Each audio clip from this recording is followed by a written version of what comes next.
Hello, I am the cartoonist M. Rashid. Today's cartoon was uh, inspired by several thread points that I've been picking up over the years. The main one, one of the most potent ones, was Robert Townsend's brilliant Hollywood Shuffle film. The important aspect of that movie wasn't the comedy, despite the that class of legendary comedians coming up. Him and the In Living Color gang, but it was the he was explaining in that movie that in order to get a job inside of the white-owned Hollywood six studio cartel, black actors were pressured into conforming to the black stereotype that white creators had fabricated. So when you notice, like when you look at 4chan, the guys on 4chan, the anonymity of that site enables them to express themselves honestly in how they think about me, And you also, like, the site's full of all political bents. This is not just the conservatives over there. People can hide how they really feel, no matter what they project in life.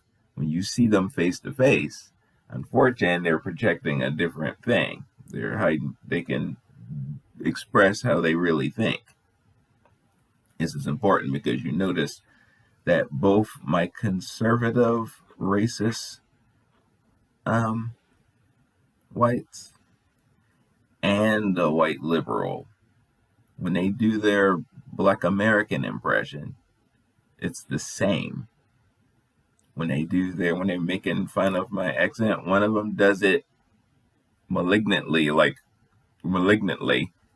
and the other one does it, no, I'm just playing around, we're allies, but they both do the same impression, and they both think the same thing about me. Remember, racism is bipartisan. Systemic racism, the racketeering club that keeps me out of access, that is a partnership. Neither side is about making sure after the Civil War, the Union abandoned Black Americans and went up there when the president was killed, and they put the Confederacy sympathetic Andrew Johnson in office. And then the soldiers left, but they didn't want to train me with the gun anyway. The history of the colored troops in the Civil War was racist. The Union didn't want me there. They resented the Lincoln allowing us to fight. Soldiers weren't into that at all. Hated it. So just like when the white flight happened as a direct pushback against the Supreme Court decision of Brown versus the Board of Education, the school system today is just as segregated as it was in 1970. And the biggest culprits are in the liberal side. New York and California, the top liberal states in the Union are the most guilty of it. If they're okay with a certain percentage of Black people in their schools, but they don't want you. Interestingly, this is worth hitting at another point in another cartoon later. But they don't want you to have enough fellow Black Americans with you in their top schools where you're protected in your psyche from being around your own. That's the cutoff. They don't want that percentage where you're safe from the influence. I mentioned before, being inside of somebody else creates a system for them to rise, and then you make your way into that system. You can pick up the valuable things they have, but around that valuable nugget in the center of what they built is the cultural strengthening aspects that they need for their own people to rise. And if you find yourself in the middle of that, it's going to damage your psyche, because inside their bubble, you, especially children, you will not be able to protect yourself from wishing you were one of them. You'd have to be a powerful outlier in your personal mental strength to be inside of that situation and maintain your will of mind that I'm me and I can be in this place and look at them and then pick up what I need. Strong indeed you would have to be to keep from eventually being wore down into you. I wish I was white. Remember the green magic story from Jack Vance. So, all right, so that's important. So, Hollywood Shuffle was showing you that Hollywood requires, they would prefer to hoard all that money, all the benefits of the lucrative film industry, the lucrative entertainment industry, just for themselves at every level. If it was up to them, all Black people roles would be played by white people in blackface. Absolutely. If it was up to them, they would. You're like, people are progress. They don't feel that way anymore. Nonsense.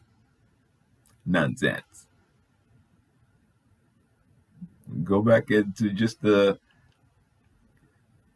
you can just go back into the 80s and find a movie, just the 80s, and maybe even early 90s or something like that. But let's go right in the middle of the 1980s and find a movie, perhaps a popular cult favorite movie, that has a white actor in fill in the blank face makeup, and then interview modern fans of that film. So, people who remembered that movie, people who, became, part of the cult favorites of it. Find those fans and see what they say about progress. They would prefer the white actor in that makeup playing it. And they resent having to deal with that. People are not, they're going along with whatever the political flavor of the time to be politically correct, but they prefer to keep all that money for themselves. They don't want to give those Black actors any money. And the fact that the Black immigrants are showing up and taking those roles from us now, including sports, they're like, they want to smoothly replace the Black American former slave class completely. It's sports, they want all of that for themselves, and they want to completely replace us. And the whites where's the comments from them about it? They're like, yeah, they're not siding with Black American about it. They're just like watching, open the floodgates, change the immigration, let them come over, and they're like waiting for them to like replace us, so that then they can pretend that without skipping the beat that that's us. And the immigrants are not going to say anything. If they say anything about reparations, they're going to help white people fabricate a fake plastic reparations and pretend that whites paid my reparations with some nonsense opportunity zone version of reparations, repair X. That cartoon I did. But anyway, I don't want to I gotta hit these points. The Amos and Andy. It's the original Amos and Andy radio show with the two white guys. Their impression of me has barely changed from that one. Both sides, liberal and conservative white people, do the same impression of me, conspicuously. And so when they write black characters, you remember Donald Vogel's book, Tom's Coons, Mammies, Tom's Coons, Mulattoes, Mammies, and Bucks, or something like that. But he's explaining that when they do their characters, it's like the same stock character over and over again. But it's a certain type of character that they do that they don't like having the black family in their work. And Hollywood leans liberal, of course. So the particular messaging from, in general, coming from the Hollywood product is going to be the liberal agenda.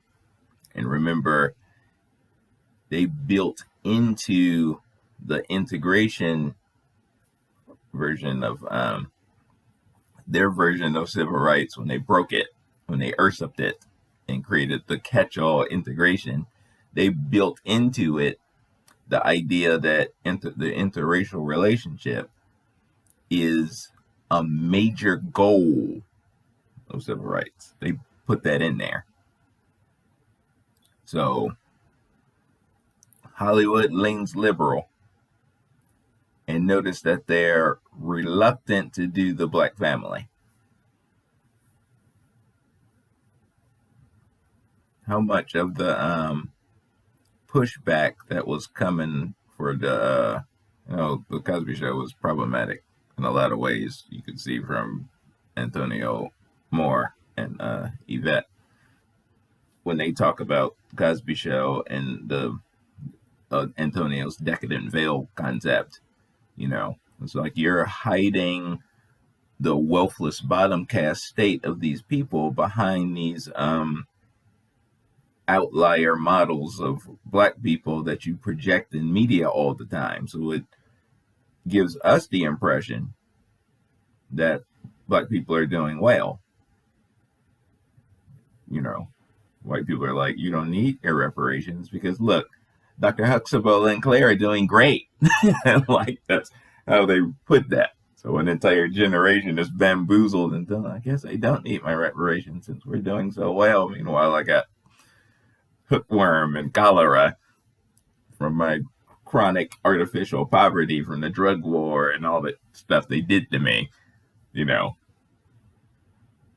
But I guess I have an NBA contract, I guess, just watching their product. So let me chase that thread back down. Yeah, Dr. Huxtable is doing great.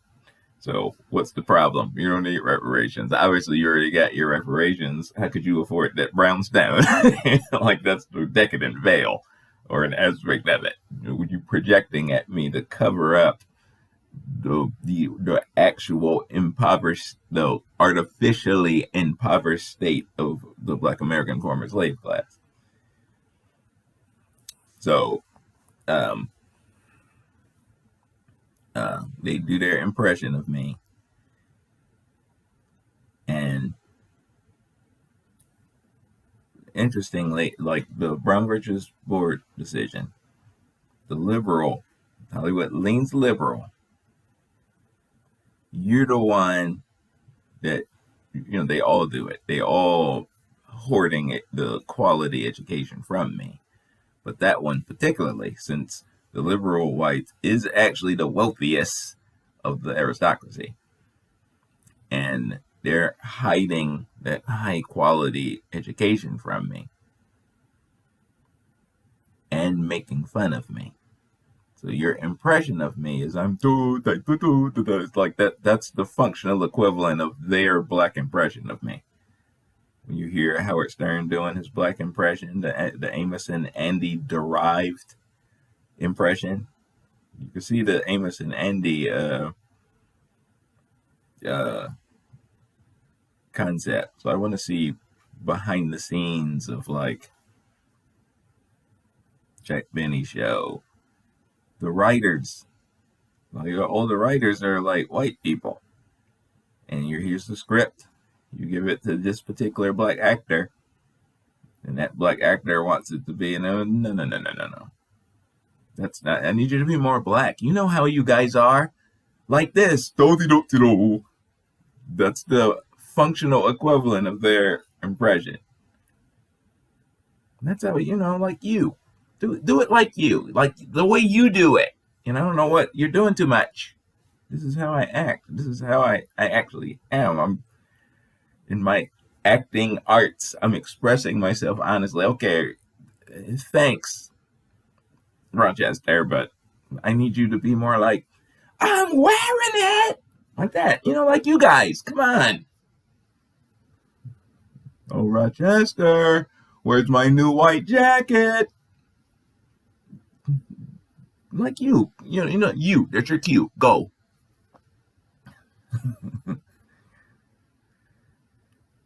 All right. So both of them treating me a certain way, using the same impression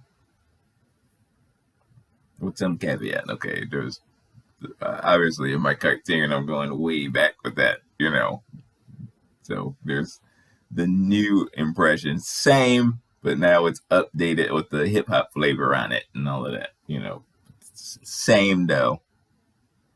Their impression is the same. It's the functional equivalent of here I am. I'm the black guy.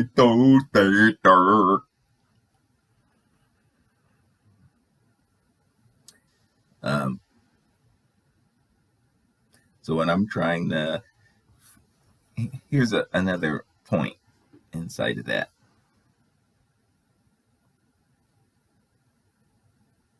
If I'm the cartel, and the cartel is colluding groups of monopolists, like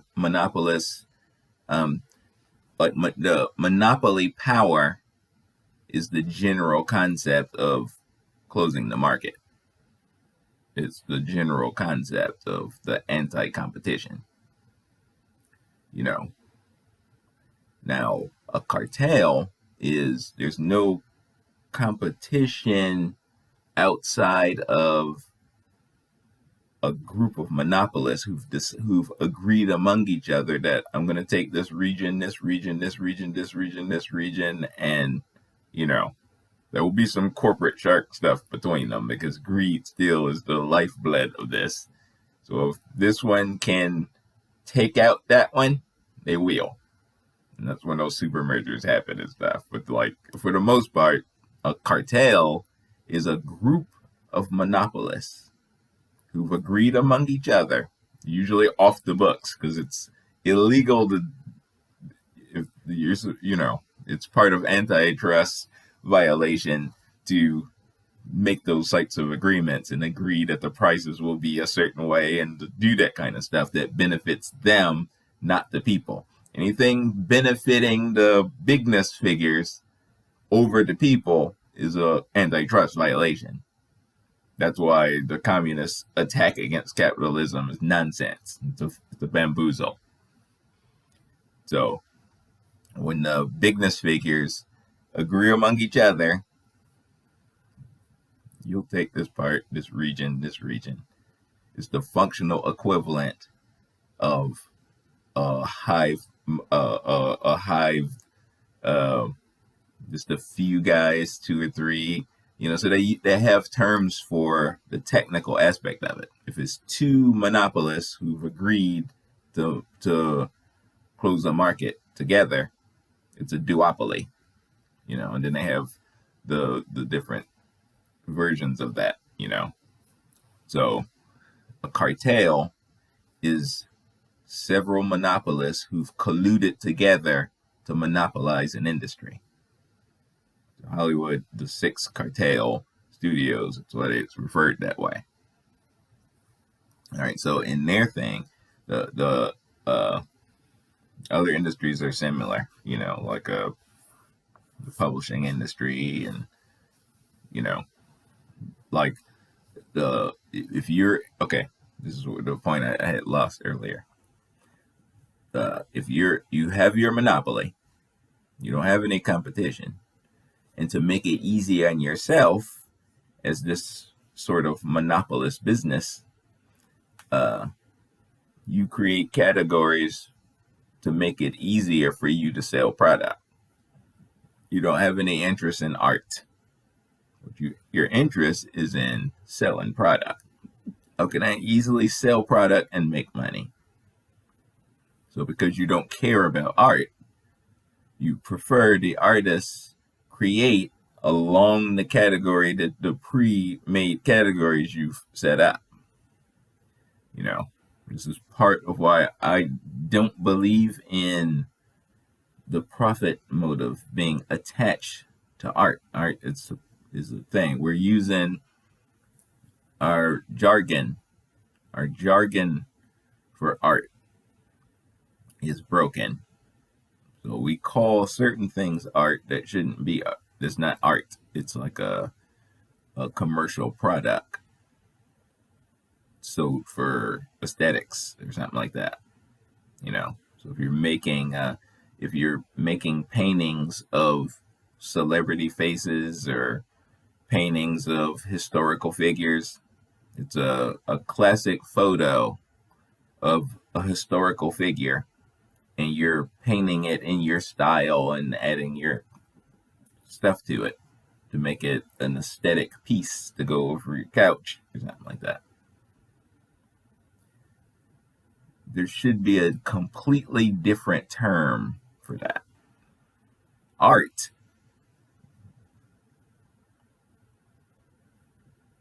Or I'm going to draw back from that.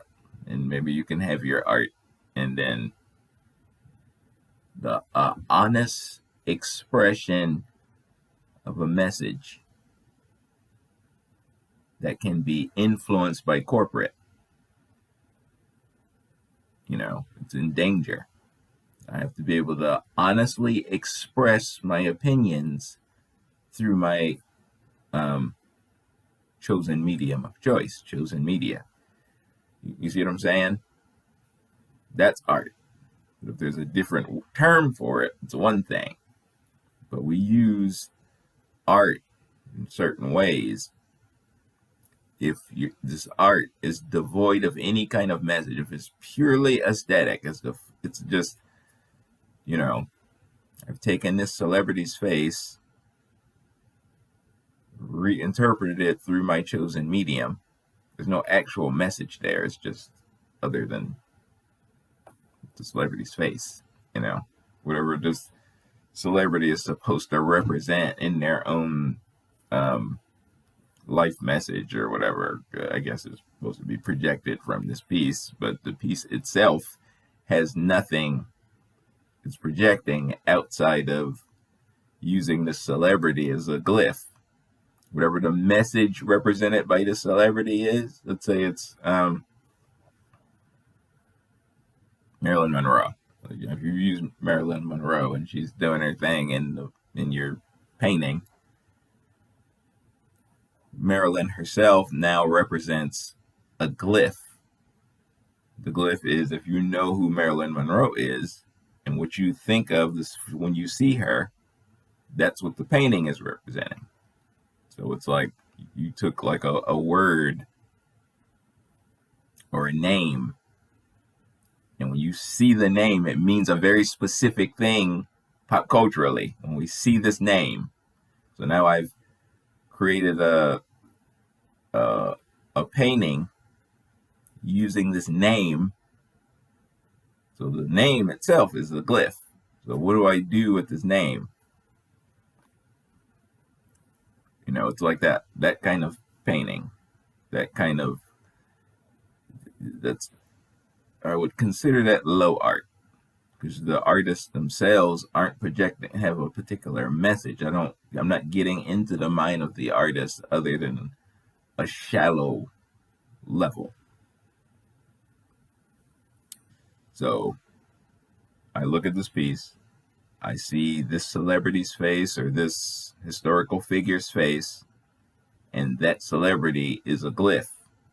They have now been, their life has been stripped down and prepackaged in a way pop culturally. So when I see MLK, it means a specific thing as a glyph, you know, as projected in pop culture. I would have to be an historical student, a student of history, and an activist to dig deeper into who Dr. Martin Luther King actually was and what his message was, versus the plastic MLK projected as pop culture. That version of MLK is alien to the actual Dr. Martin Luther King Jr., and they can use him in this plastic way to equate him to Professor X or something like that, you know. But if you take who he really was, I went on a tangent I didn't intend to go on, but I'm trying to keep that to a minimum, especially this. I got some other bullets I really want to hit first that this cartoon is designed around. Okay. James Frey from the Me and Little Pieces book. You remember the controversy that came around that? James Frey wrote this book, and it was part novel with some real life stuff in it, but it was for the most part a work of fiction pulling from real life stuff, which is actually pretty common in writing in general. Like, writers are influenced by real life things and they just like fictionalize it, you know. Some more than others, some scenes in the book more than others, but like things are based on real stuff. That's why we can relate to the characters and what they're going through. Like, you read The Stand by Stephen King and people are still calling him and how's Fran doing and that kind of stuff. You know, you're drawing on the writer's extremely observant and collects different things that people do and stuff, and is like really plugged into that in the human story and able to capture pieces of that. The writer is enabled to do that is the functional equivalent of the sketch artist sitting in the park doing like 5-minute sketches or whatever of the people walking by.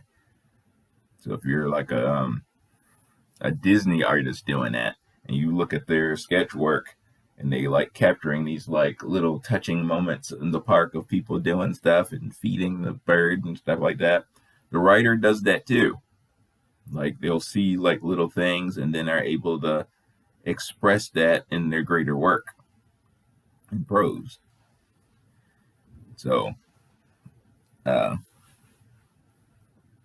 everybody draws from real life and then fictionalizes it in a way where you can be pulled in. So James, he did that, heavily. Like, it was like he could have pushed it a little more and it would have been straight biography and, pulled back, and then there's aspects of it that was somebody else's life, and then he like fleshed up certain aspects, you know. And then he was reluctant to call it a novel because it had so many elements of other real stuff in it, you know. There's sort of there's fictionalized parts, and then there's real parts, and then there's other stuff, you know. So it was picked up by a publisher, and the publisher was like, "It's nice, James, but we're corporate, and we have categories. Which category do you think it needs to be in?" And James was like, "I don't really know. It doesn't really fit these things you all invented." So the publisher was like, "Oh, okay. I don't have time for your artsy fartsy trash. Listen, we're just gonna say it's real, okay? You can talk that up during the tour. Talk it up that it's real, and we'll just shove it in the personal memoirs category. All right? Okay, good. Thanks. Great meeting, James." You know, corporate.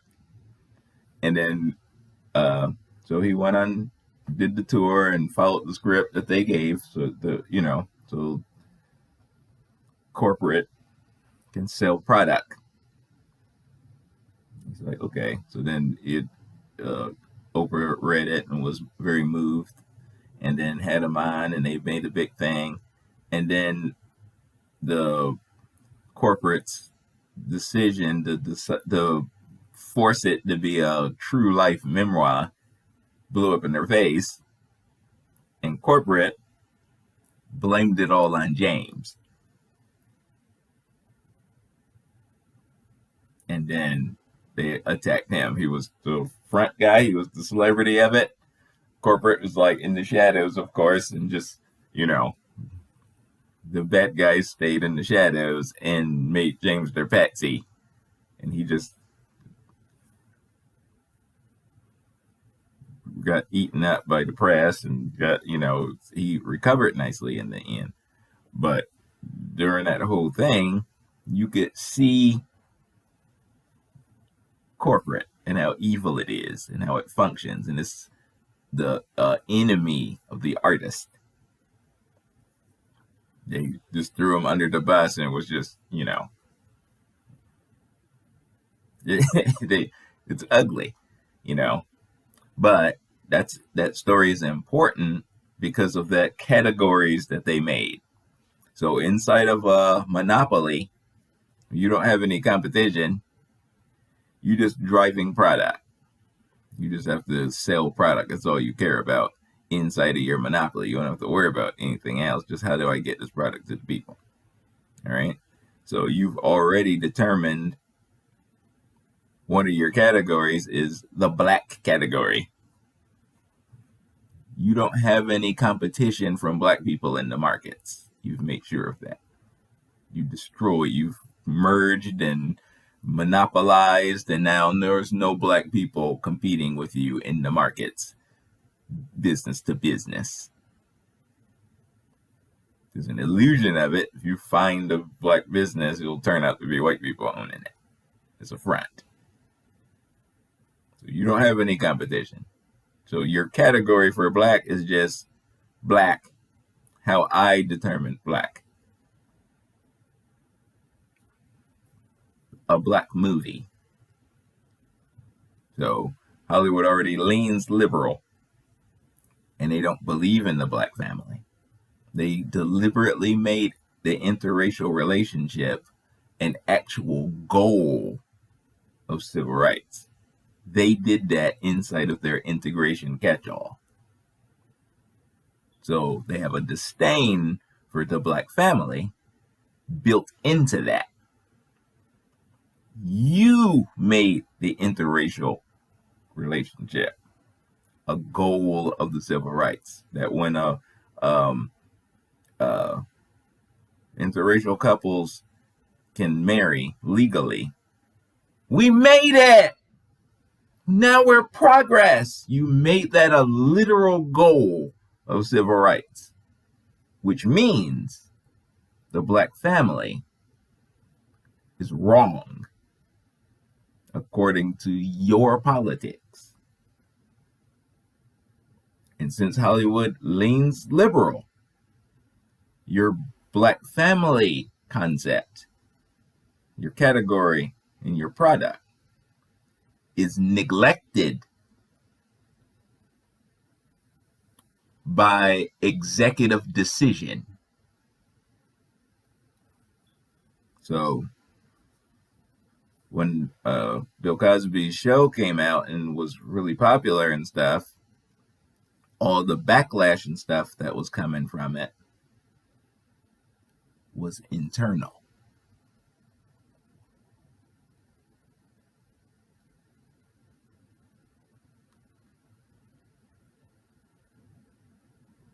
It was internal. It was more important to sabotage that message. However, the decadent veil was part of that message, and it wasn't helping my people. But there was another thing there. There is a positive piece to what he was projecting too. Like, what the numbers look like for people trying to get into college from the different world, and the whatever positives it was projecting, it was, they were trying to break that because those positives represented you trying to work the system for something different from what they were allowing you. So there are positives. In the end, the decadent veil was probably more powerful as a message to lock me out of politics than the positive message Dr. Cosby was trying to project. This is highly likely based on Antonio's insights and scholarship. So, but for my points,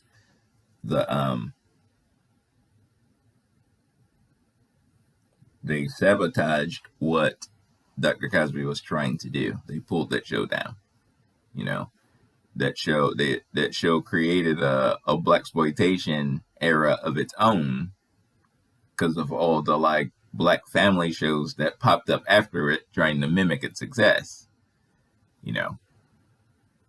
Dr. Cosby probably had a strong ownership IP rights portion of his show, and a lot of that money he was making, that was generating, was probably going to him. That was another reason why they had to tear it down, because you don't get to be on the wealth building ownership side. They hate that. So what happened to him with this thing? This was a lynching. This was a lynching in the classic sense, for the same reasons that lynchings happen that we talked about the other day. Seeing you on that side of the table, they'll make you the villain and they'll try to tear you down. So any black person has that bigness mind, that has the ability to see the angles and it can make its way through and do stuff. Like, I show up as a black person inside of an industry slanted heavily white. They're all the owners. They do all the stuff. They control the money. They do that. I show up and I'm able to do well anyway and make my fortune on that side of the table. Guaranteed white people will vilify you. You're the worst N-word ever when you do that. All the talk around you, whoever you are, you show up and do that, they attack. How dare you, Blackie? Don King, in an industry legendary for its corruption, and Meyer Lansky himself used to show up ringside for his big fights in the 50s. This is my industry. The international crime figure himself, the boss of all bosses, showed up to put his stamp. This is my stuff. But when the black guy shows up and he's like a talented promoter, able to work those angles, if you want to make the big money, you got to get with Don. In an industry dominated by corrupt white people, the black guy is able to do well. So he's the face of evil. Guaranteed. Floyd Mayweather showed up, did the same. He's like, I don't want to be the exploited talent on that side of the table. I want to be on that side of the table with the huge checks. And then he did it. And he's the worst black person in the universe because of that. Never mind what the hell they say.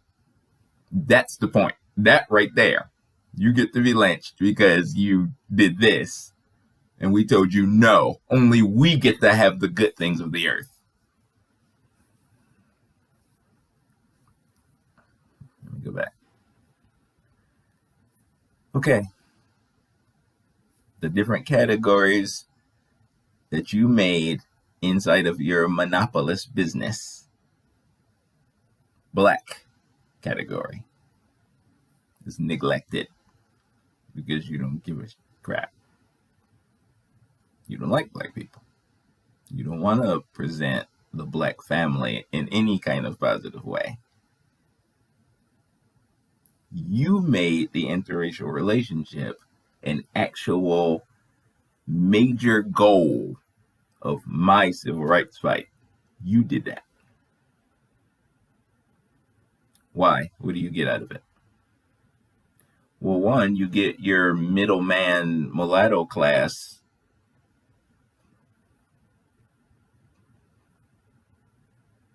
out of it. You get that. You created like a mulatto class the way you always do in the last 500 years of your civilization, such as it is. So, inside of your black category, it has a very specific purpose. It's neglected, is for my purposes, it's neglect. But what you do have in it is a very specific goal. Everybody in there is a narrow plastic stereotype from the bipartisan white racist mind. You created this, you remember in the Social Dilemma, when they said they're doing these, the profile avatar of each user. Everybody has like the more data they collect on you, the more accurate this version of you is that they use so that they can make this character. No, they can predict your habits and everything based on the data you build, and they're building this profile of you. So the stereotype character that you made it functions similar. This is something purely from your mind based on what you want, but you're using the mass media tool to push the people around. What we talked the other day about the Nielsen ratings time period, when you were chained to the model of you have to wait for this particular coveted time slot when all eyes would be looking there. And then you built your entire machine around that. But in the modern day, you've custom made a system where you control where we look at all times. That's clearly more valuable than the previous model. The previous model you made, you created a time slot, and then everybody at a very specific time. That wasn't good enough. So you created a system where you control where we're always looking, with some, caveat built into that. So if I, from scratch, build up a system pretending it's something else, and I'm look at Space Force. Space Force is the monopolist figures wanting to go into space because there's minerals in space. There's stuff in space that we can use for our devices that is rare on Earth. If I try to get this stuff on Earth, I got to go into dedicated war zones in an actual competition with other people also trying to get this same stuff. And it's ugly, That's a hard competition with the war machine stuff out, Kalashnikov rifles and stuff. If you want it, I want it. Who's gonna that's dangerous. I would prefer to use my advantage of my super money to go into space, throw a lasso around like a meteor made out of one of these things and bring it back just for my exclusive use. That's what I would prefer. That would be a lot cooler, especially if I didn't have to pay for it. And what does that mean? Government contract. So here's my idea. We create an entirely new U.S. military force, an entire new division of the government.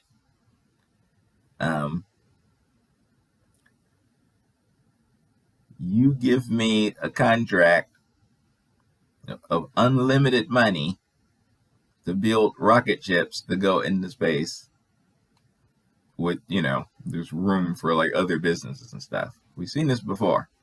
The damn project of the 20th century. Well, I'll create this project where we need, we'll create dams in these areas, and it's designed to do this energy, blah, blah, blah, blah. But the important thing is it'll have facility to create all of these like businesses and generate money that comes from these huge windfalls from the government, pull up these areas of poverty. So Space Force, the entire apparatus around why that was put into place is that dam project. Also, just for white people. That was the dam project came out in Jim Crow, and black people were 100% excluded from the benefits of all that. Space Force is obviously the same. You're locking me out. There's stuff involved here that I can't participate in because you've been deliberately white flighting me out of access to high-level education. So the number of black Americans who get to participate in that apparatus is minuscule. Only the outliers get to get in there. And even then, you're probably, once you find out there's not a black immigrant, you're probably treating them like crap. To pressure them out. So, anyway. So, in Hollywood, your black stereotypes inside of your category that you made.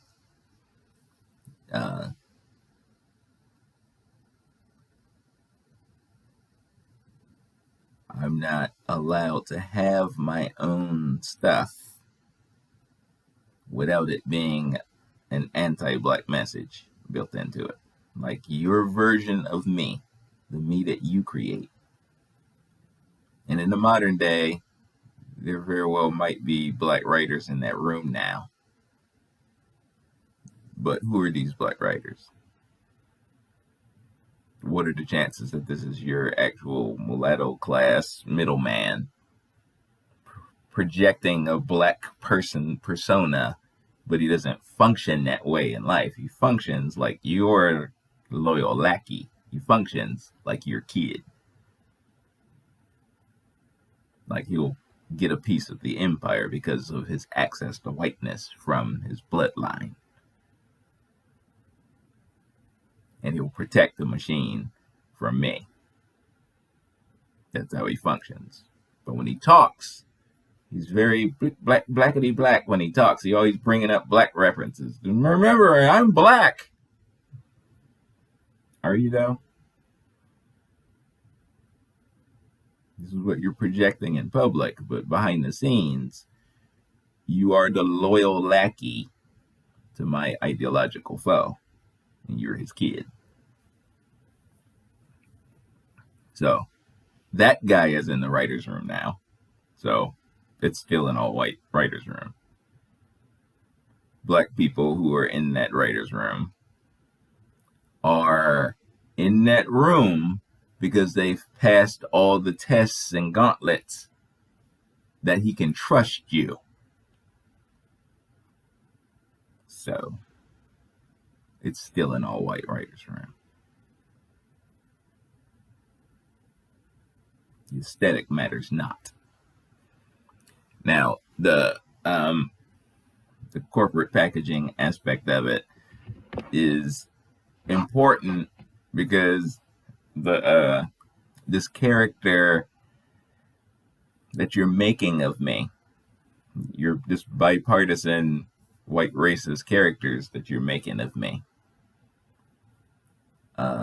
you've been projecting that into the American public forever from your cartel. I don't get to compete. I don't get to make my own version of me to explain who I am. I'm not competition in those markets, so I don't get to add my voice to it. When I do add my voice to it, the outliers among us do get a black movie made authentically from a black person, more or less authentically from a black person. I've passed some tests. I've passed those hurdles, just like the guy in the writer's room. There's a reason my product made it through these hurdles and got in front of the people. Because the characters in this are representing the ones in that category.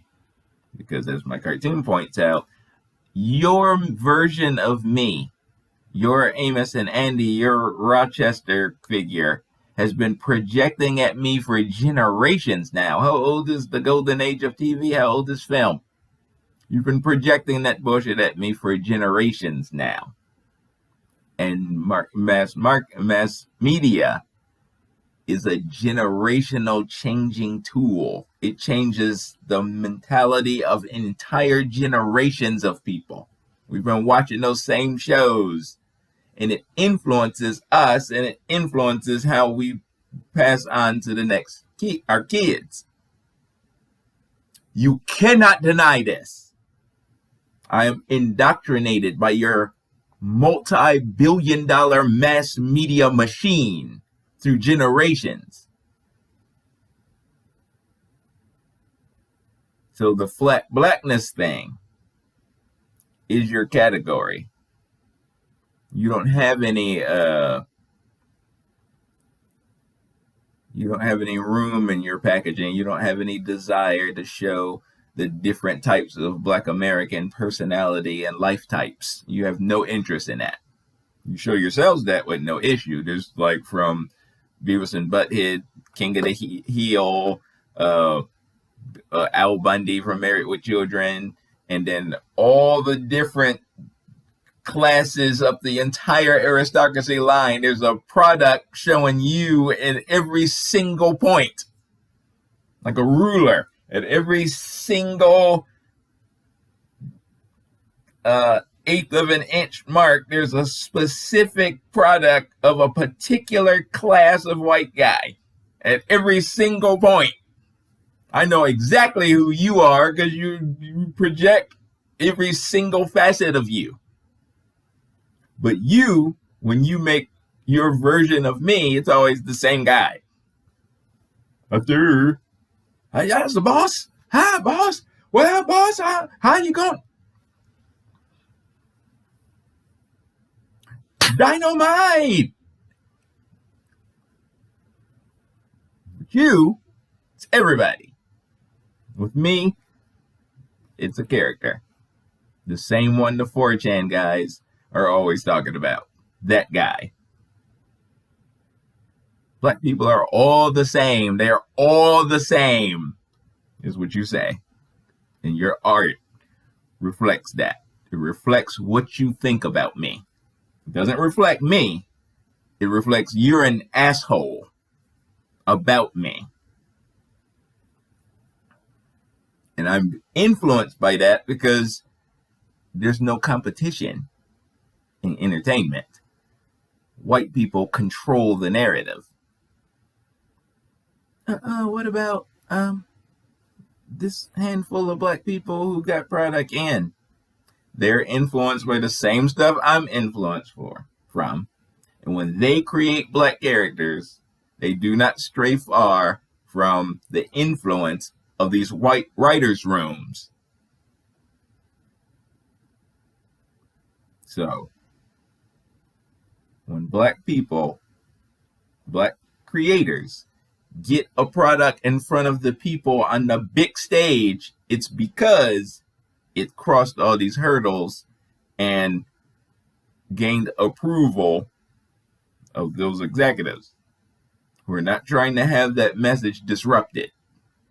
You're not trying to create like a James Frey situation. They don't have no interest in your artsy fartsy.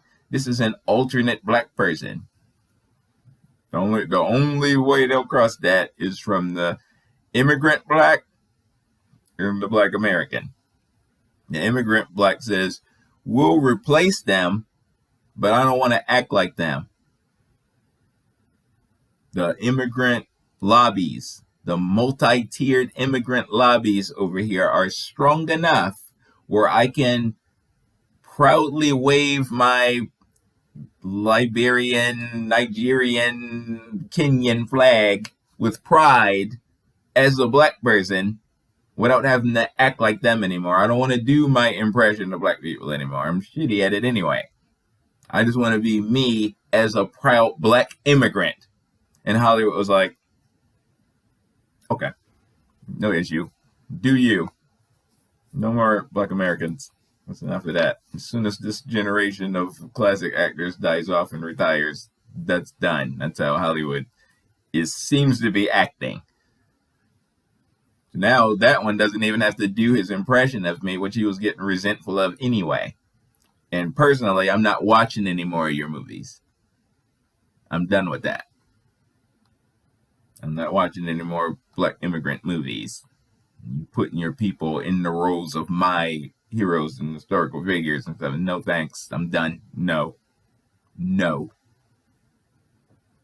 I'm not going to contribute to my own erasure, as Tony and Yvette say. No thanks. It's time for new stuff. Anyway, what else? What do I have? So yeah, you created this entire apparatus designed to pull white people up the damn projects, and that's what Space Force X represents. There's a third one, at least. But I'm tracking a third one. And that's the concept of Ebonics. Projected at me at a certain way. I think there's other stuff built into that based on what we're talking about here. It's a lot of mass media projection directly into the minds of Black Americans for generations now. Remember the story of Franklin the Muppet and how he was created by a progressive, conscious Black American who cared about what meant, like Dr. Cosby, cared about what message was being directed into the people. He created this Muppet's character to make him smart, savvy. He was the leader when he was in the room, and he pointedly made him reflect a cultural authenticity. He had the flavor. He was very, he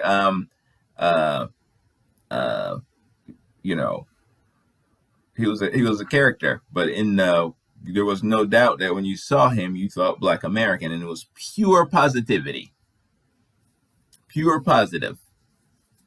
He was always the smartest kid. Like they pointed out in their profile of who the Franklin Muppet, how he functioned, is that when the teacher left the room, Franklin would get up and instruct the class like he was a helicopter kid, and was like had that kind of training and was like, okay, I see this is where the teacher left off. We're gonna pick it up. I'm gonna do it my style, and the people were getting it. That's how Franklin functioned.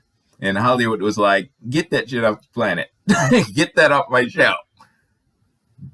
People were writing in and complaining. The middleman class version of blacks were writing in, this is not the direction we're trying to go in. That's too much black positivity. Get that off the program. It's offending people. This character that I just described as offending. How is it offending me? It's making white people feel bad because they said that you ain't worth shit, and now you're putting a Muppet on there that looks like he's actually worth shit. That's a conflict of ideology, so your shit have to go. And they got rid of Franklin. So, built into that is, what is Ebonics? Because the people who got rid of Franklin are these people pushing that multicultural thing. The people who got rid of Franklin are driving these particular anti-black agendas from the left side. So when you trying to push this Ebonics thing to me after generations of influencing who I am through this multi-billion-dollar mass marketing machine, what is Ebonics then? Ebonics is the damn projects. Ebonics is Space Force X. It's a white designed thing that you alone benefit from. You've created a plastic bubble of a fake cultural anthropology thing for academia.